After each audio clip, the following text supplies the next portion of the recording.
नमस्कार दोस्तों, आप सभी का स्वागत है ऑनलाइन क्लासेज में। प्रकाश ITI द्वारा आप सभी का हार्दिक स्वागत है। क्लासेज लीजिए। आज आपकी फर्स्ट क्लास है, फर्स्ट क्लास फर्स्ट ईयर। उसके अंदर बताया जा रहा है कि विद्युत से संबंधित मुख्य बिंदु, विद्युत से संबंधित मुख्य बिंदु। तो कल की नेक्स्ट क्लास थी और आज की सेकंड क्लास स्टार्ट कर रहा हूँ मैं। तो सेकंड क्लास के अंदर आपको दिखा रहा हूँ विद्युत धारा की डायरेक्शन कैसे होती है। विद्युत धारा की डायरेक्शन टॉपिक है आपका विद्युत धारा की दिशा।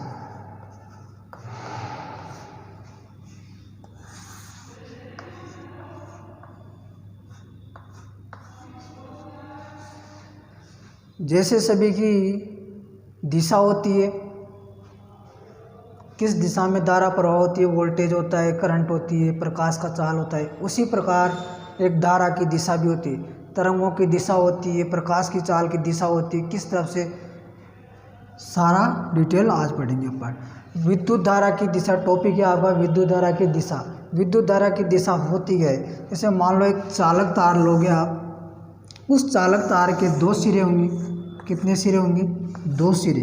कोई भी चालक तार होगा तो उसके दो सिरे होंगे, या रस्सी ले लो आप, रस्सी के भी दो सिरे होंगे। चुंबक ले लो, चुंबक के भी दो ही सिरे होंगे। जैसे सपोज करो चुंबक होती है एक छड़ चुंबक, उस छड़ चुंबक के दो ध्रुव होते हैं, एक तो होता है N, दूसरा होता है S। एक तो होता है N, दूसरा होता है S। S नॉर्थ पोल और S south pole and north pole, यानी उत्तर एवं दक्षिण। प्रत्येक छड़ चुंबक में कितने ध्रुव होते हैं? दो ध्रुव होते हैं। इसी प्रकार जो चालक तार होगा उसके भी दो सिरे होंगे। कितने सिरे होंगे? दो सिरे होंगे। अब उस चालक तार के अंदर धारा प्रवाह होगी। धारा प्रवाह की दिशा टॉपिक है आपका धारा प्रवाह की दिशा, यानी चालक तार होगा, उस चालक तार को आप एक बैटरी से जोड़ दिए जाए। किससे? बैटरी से। बैटरी से जोड़ेंगे आप। बैटरी का सिरा एक पॉजिटिव सिरा, दूसरा एक नेगेटिव सिरा। इसी प्रकार जो चालक तार का सिरा होगा वो भी एक नेगेटिव होगा, दूसरा पॉजिटिव होगा। एक नेगेटिव होगा, दूसरा पॉजिटिव होगा। पॉजिटिव वाले को बोला जाता है कैथोड। क्या? कैथोड। और नेगेटिव को बोला जाता है एनोड। पॉजिटिव को बोला जाता है एनोड और नेगेटिव को बोला जाता है कैथोड। या आप एनोड वाले को उच्च विभव, कैथोड को निम्न विभव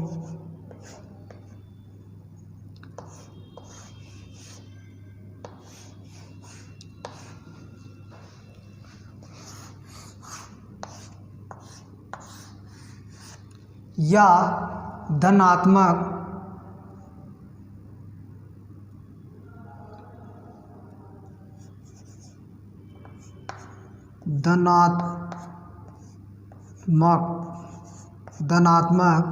या ऋणात्मक।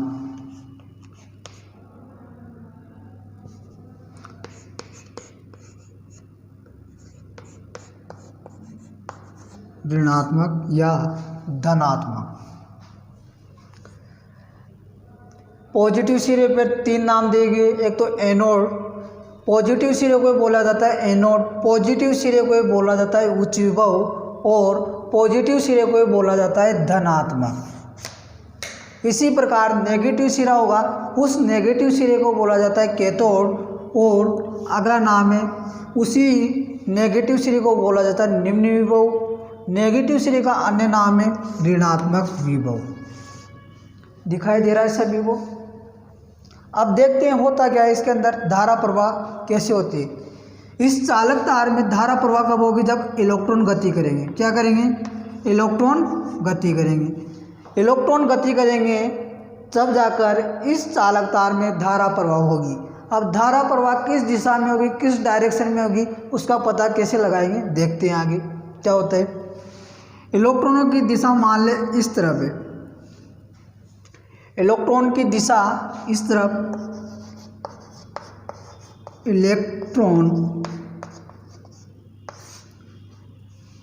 इलेक्ट्रॉनों के जस्ट विपरीत दिशा में बहती है धारा। क्या बहती है? धारा, विद्युत धारा। और स्रोत के अंदर जो बैटरी का स्रोत है, बैटरी आपको दिखाई दे रही है, बैटरी को बोलेंगे विद्युत स्रोत। क्या? विद्युत स्रोत। विद्युत स्रोत के अंदर हमेशा पॉजिटिव से नेगेटिव या नेगेटिव से पॉजिटिव, नेगेटिव से पॉजिटिव या पॉजिटिव से नेगेटिव, तो हमेशा पॉजिटिव से नेगेटिव की ओर धारा का प्रवाह होता है। तो आज समझ में आया आपको कि धारा की डायरेक्शन कैसे होती है, कैसे नहीं होती है। डायग्राम को अच्छी तरह देखना है। अब डायग्राम में क्या है कि एक चालक तार है और एक बैटरी है।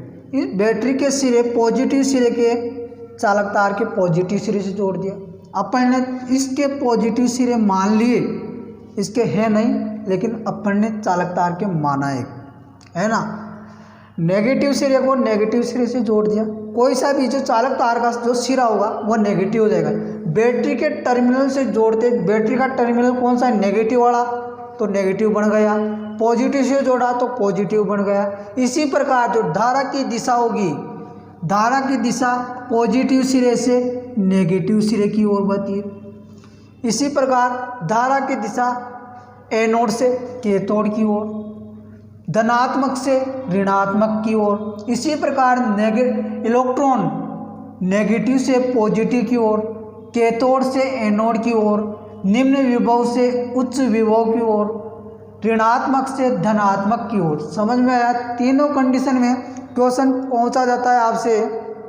कई बार एग्जाम में देखने में मिला है कि सीधा सीधा देता है वो एग्जाम के अंदर। धारा की दिशा होती है इलेक्ट्रॉन के विपरीत होती है, या इलेक्ट्रॉन के विपरीत होती है, पॉजिटिव से नेगेटिव होती है, नेगेटिव से पॉजिटिव होती है। किसी भी प्रकार से घुमा के दे सकता है वो।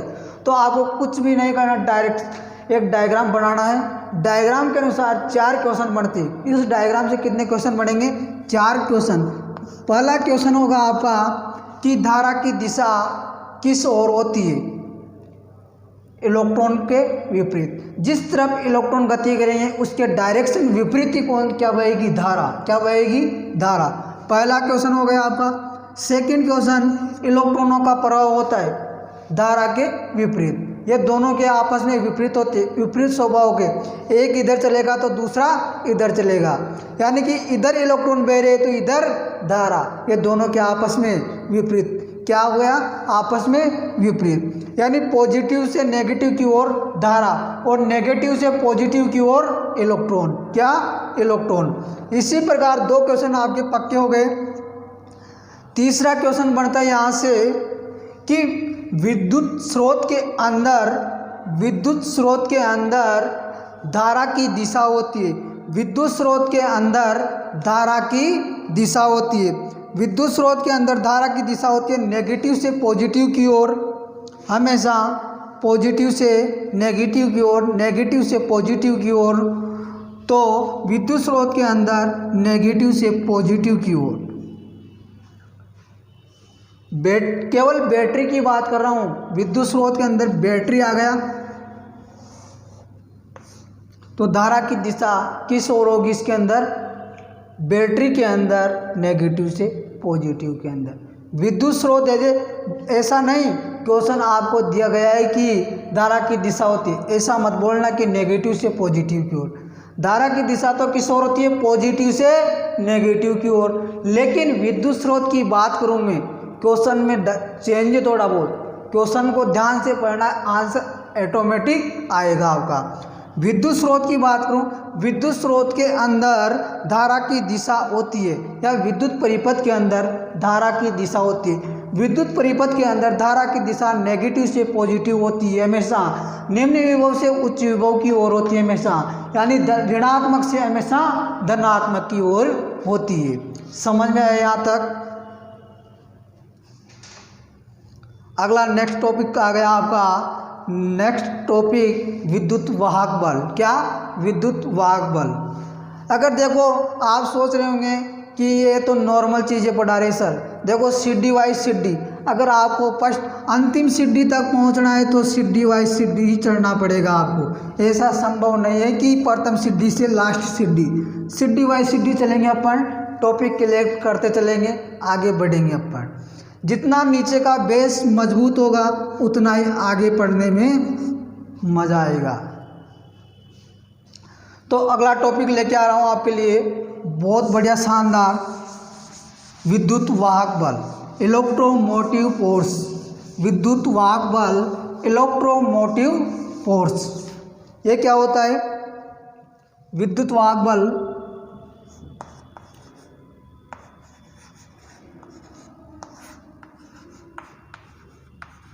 विद्युत वाहक बल, इलेक्ट्रोमोटिव फोर्स। विद्युत वाहक बल, नाम से पता पड़ रहा है विद्युत को चलाने वाला, वाहक यानी चलाने वाला, बल यानी फोर्स, जो विद्युत चलती है उसको धक्का देने वाला, यानी एक स्थान से दूसरे स्थान तक प्रवाह करने वाला बल ही क्या कहलाता है? विद्युत वाहक बल। तो इसकी डेफिनेशन बनती है किसी परिपथ में धारा प्रवाह के लिए, किसी परिपथ में धारा प्रवाह के लिए आवश्यक बल, वही क्या कहलाता है? विद्युत वाहक बल। किसी परिपथ में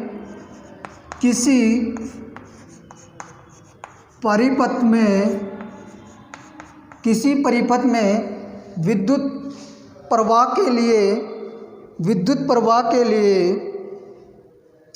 किसी परिपथ में विद्युत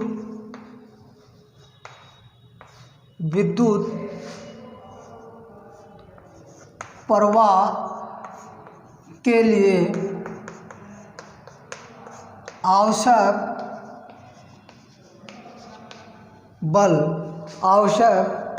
बल क्या कहलाता है? विद्युत वाहक बल। विद्युत वाहक बल या इलेक्ट्रोमोटिव फोर्स। इलेक्ट्रोमोटिव फोर्स का शॉर्ट नेम होगा ईएमएफ। क्या? ईएमएफ।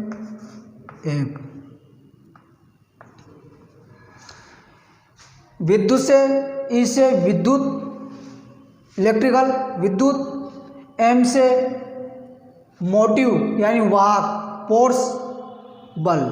समझ में आया? विद्युत वाहक बल को एम के नाम से भी जाना जाता है। इसी प्रकार इसकी फुल फॉर्म डेफिनेशन होगी, किसी परिपथ में विद्युत प्रवाह के लिए आवश्यक बल, वही क्या कहलाता है? विद्युत वाहक बल। किसी परिपथ में विद्युत प्रवाह के लिए आवश्यक बल, वही क्या कहलाता है? विद्युत वाहक बल। क्या कहलाता है? विद्युत वाहक बल। विद्युत वाहक बल को किसके द्वारा प्रदर्शित किया जाता है? विद्युत वाहक बल को किसके द्वारा प्रदर्शित किया जाता है? ई के द्वारा। किसके द्वारा? ई के द्वारा। प्रदर्शित चिन्ह,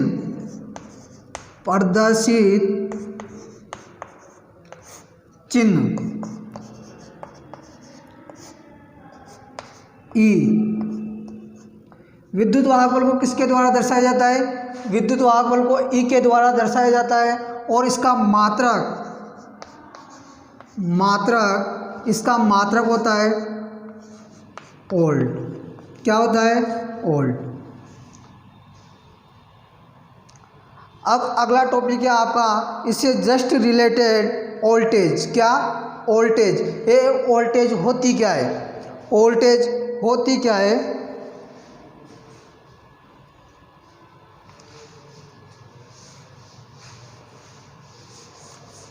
अगला टॉपिक है आपका नेक्स्ट, वोल्टेज।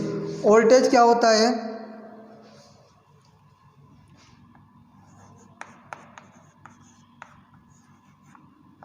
जैसे आपने भी पढ़ा ईएमएफ। क्या? ईएमएफ। उसी प्रकार से वोल्टेज होता है। EMF होता है उसी प्रकार से वोल्टेज होता है। वोल्टेज में भी क्या होता है, किसी परिपथ में आवेश प्रवाह के लिए किया गया कार्य, किसी परिपथ में आवेश प्रवाह के लिए किया गया कार्य, यानी डेफिनेशन पढ़ते हैं अपन पहले। किसी परिपथ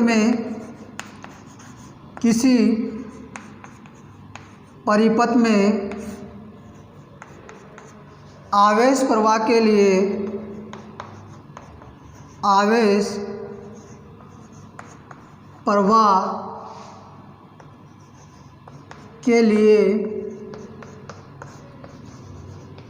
किया गया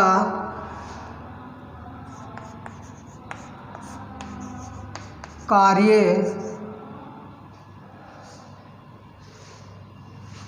वोल्टेज कहलाता है।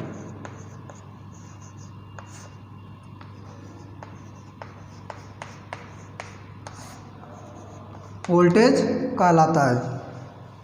किसी परिपथ में आवेश प्रवाह के लिए किया गया कार्य क्या कहलाता है, वोल्टेज। यानी कोई भी चालक तार होगा, उस चालक तार में इलेक्ट्रॉन गति करते हैं, इलेक्ट्रॉन होते हैं। इलेक्ट्रॉन यानी आवेश प्रवाह कर रहे हैं, इनको एक स्थान से दूसरे स्थान तक ले जाने का कार्य कौन करता है, वोल्टेज। कौन करता है, वोल्टेज। यानी कि किसी परिपथ में आवेश प्रवाह के लिए किया गया कार्य क्या कहलाता है, वोल्टेज। अब इस वोल्टेज को किसके द्वारा प्रदर्शित किया जाता है, मात्रक क्या होता है। वोल्टेज को हमेशा वोल्टेज का मात्रक होता है, मात्रक इसके अंदर दो प्रकार के होंगे, एक तो SI और एक होता है MKS।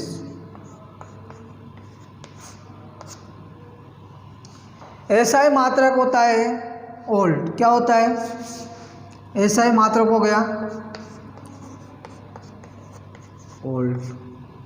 और इसको वोल्टेज को किसके द्वारा दर्शाया जाता है, वोल्टेज को V के द्वारा। किसके द्वारा, V के द्वारा। किसके द्वारा दर्शाया जाता है, V के द्वारा।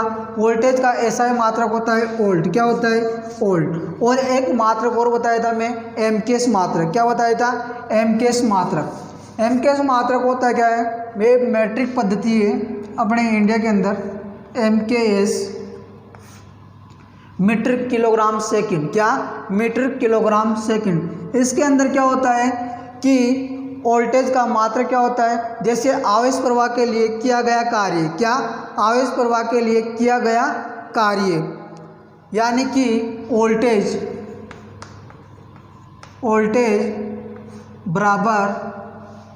बराबर कार्य बटा आवेश। वोल्टेज बराबर होता है कार्य बटा आवेश, यानी आवेश प्रवाह के लिए किया गया कार्य क्या कहलाता है, वोल्टेज। तो वोल्टेज बराबर कार्य बटा आवेश। कार्य का मात्रक क्या होता है, जूल। क्या होता है, जूल। कार्य का मात्रक होता है जूल। और आवेश का मात्रक मैं कल नेक्स्ट क्लास में बताया था आपको, आवेश का मात्रक होता है कूलाम। क्या होता है, कूलाम। इसी प्रकार MKS मात्रक बन गया आपका वोल्टेज का जूल प्रति कूलाम। क्या बन गया, जूल प्रति कूलाम। नोट करो इनको, नहीं तो स्क्रीनशॉट ले लीजिए। SI मात्रक और MKS मात्रक काफ़ी बार पहुँचे गए, काफ़ी बार एग्जाम के अंदर पूछते कि वोल्टेज का MKS मात्रक होता है। सीधा सीधा दे सकता है एक कार्य बटा आवेश, जूल प्रति कूलाम या वोल्टेज या उपरोक्त सभी। तो आपको आंसर छांटना है। क्या छांटना है, आंसर। MKS मात्रक होता है जूल प्रति कूलाम। क्या होता है, जूल प्रति कूलाम। सबको याद है कि वोल्टेज का मात्रक क्या होता है, वोल्ट। क्या होता है, वोल्ट। जबकि ये कौन सा मात्रक है, SI मात्रक। क्या मात्रक है, SI मात्रक। जबकि MKS मात्रक है आपके पास में जूल प्रति कूलाम। अगला टॉपिक लेके आ रहा हूँ आपके लिए, बहुत शानदार, विभव। क्या, विभव।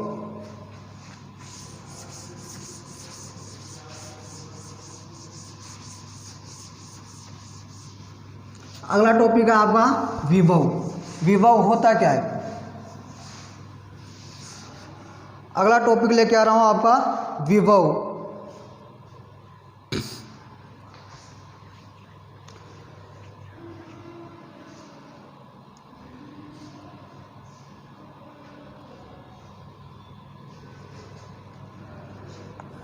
विभव होता क्या है?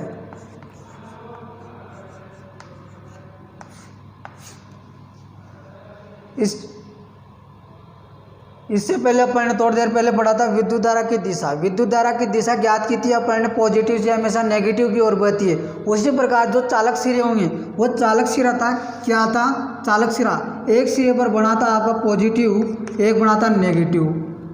बैटरी के टर्मिनल के द्वारा ही बना था, एक तो पॉजिटिव और एक नेगेटिव। इस नेगेटिव को तो बोल दिया था आपने, सॉरी पॉजिटिव को बोला था धनात्मक। क्या बोला था? धनात्मक।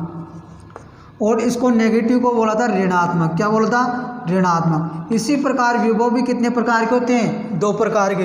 विभव कितने प्रकार के होते हैं? 2 प्रकार के। एक तो होता है धनात्मक विभव, दूसरा होता है ऋणात्मक विभव।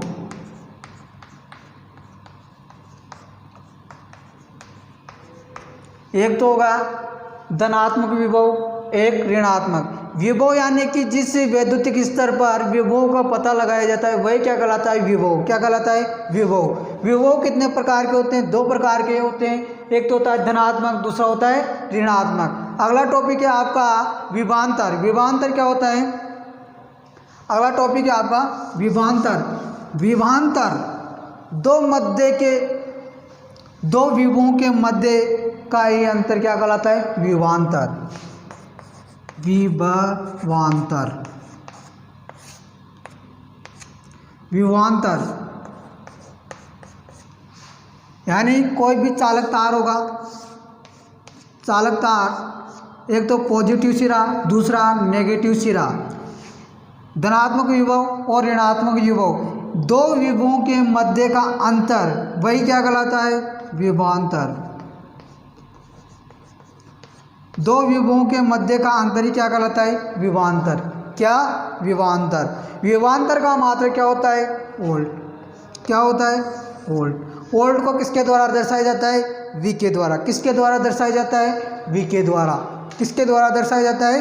V के द्वारा। अगला नेक्स्ट टॉपिक है आपका वोल्टेज ड्रॉप। क्या? Voltage drop.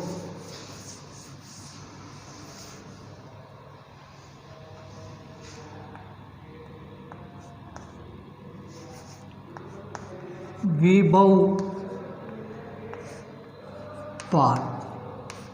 निम्न भाषा में बोलते हैं इसको विभवपात। विभवपात को क्या बोलते हैं? Voltage drop.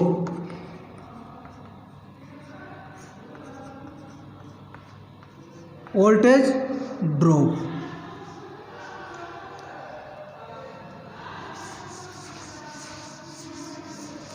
Voltage drop. Voltage drop के अंदर क्या होता है? विभव कब होगा? किसी प्रतिरोध के कारण, या किसी रेजिस्टेंस के कारण वोल्टेज में जो गिरावट आती है, वही क्या कहलाता है? विभवपात। यानी कि V बराबर I इंटू R। इस R के द्वारा या रेजिस्टेंस के द्वारा, इस R के द्वारा या प्रतिरोध के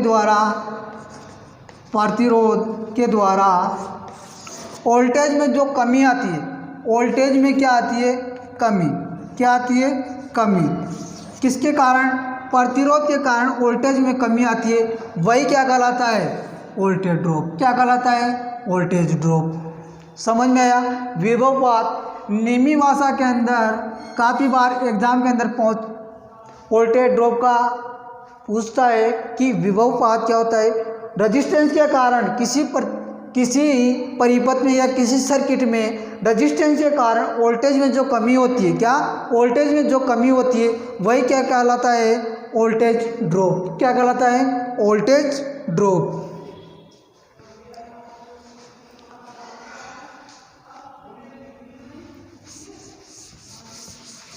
अगला 4 मुख्य पॉइंट है आपके इस वोल्टेज से रिलेटेड। वोल्टेज इतनी देर से आप सुन रहे, होता क्या है ये वोल्टेज?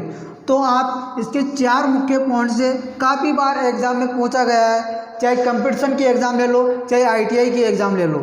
हमेशा आपको इस बेसिक नॉलेज होना ज़रूरी है, इस बेसिक के बिना कोई आगे संभव नहीं है। तो पहला पॉइंट है आपका वोल्टेज को मापने वाला, वोल्टेज को मापने वाला मीटर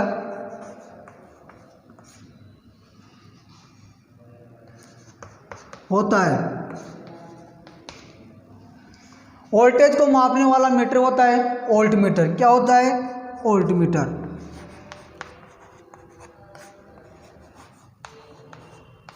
क्या होता है? Volt meter. वोल्टेज को मापने वाला मीटर कहलाता है वोल्ट मीटर। वोल्ट मीटर को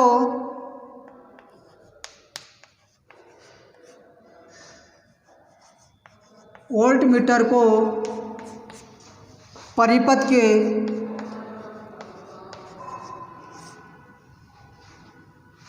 किस क्रम में संयोजित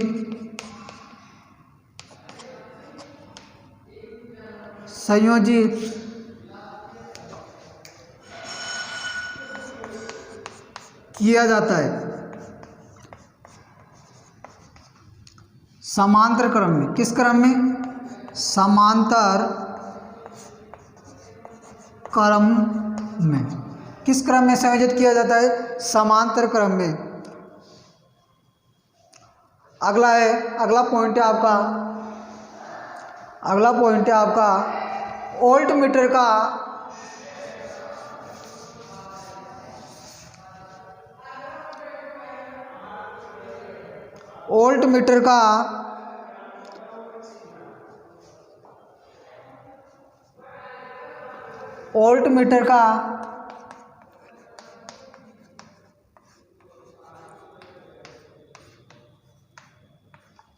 आंतरिक प्रतिरोध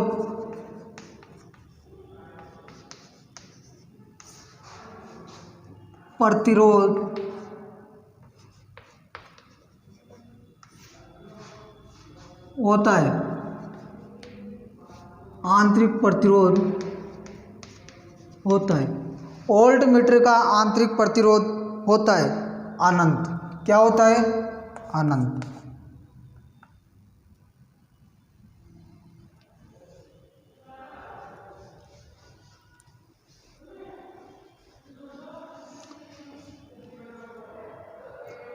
वोल्ट मीटर का आंतरिक प्रतिरोध होता है उच्च।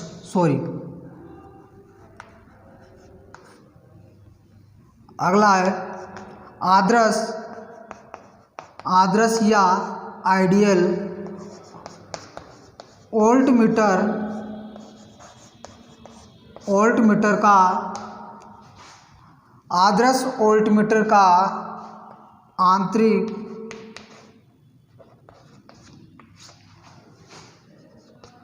प्रतिरोध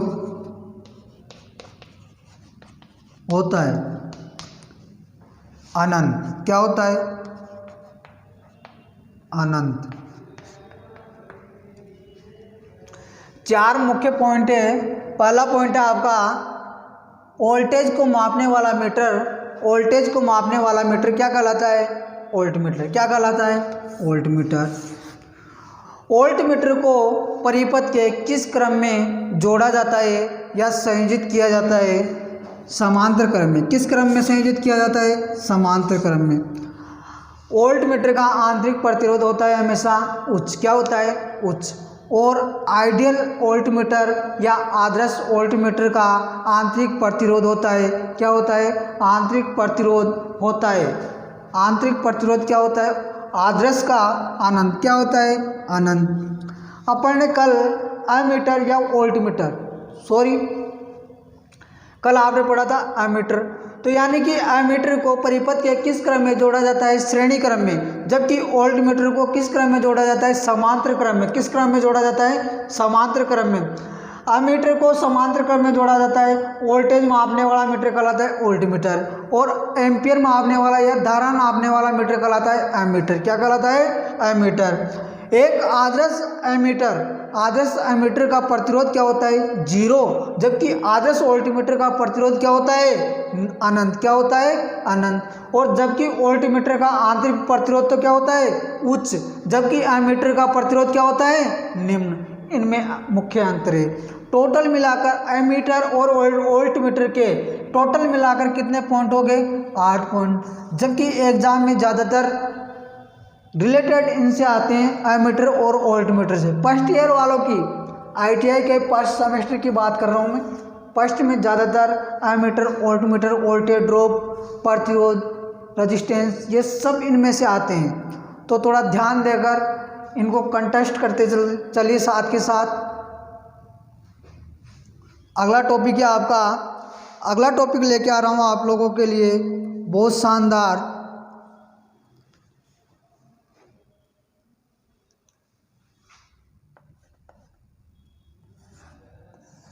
प्रतिरोध।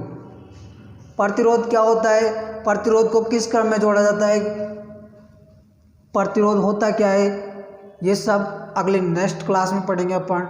नमस्कार दोस्तों, धन्यवाद।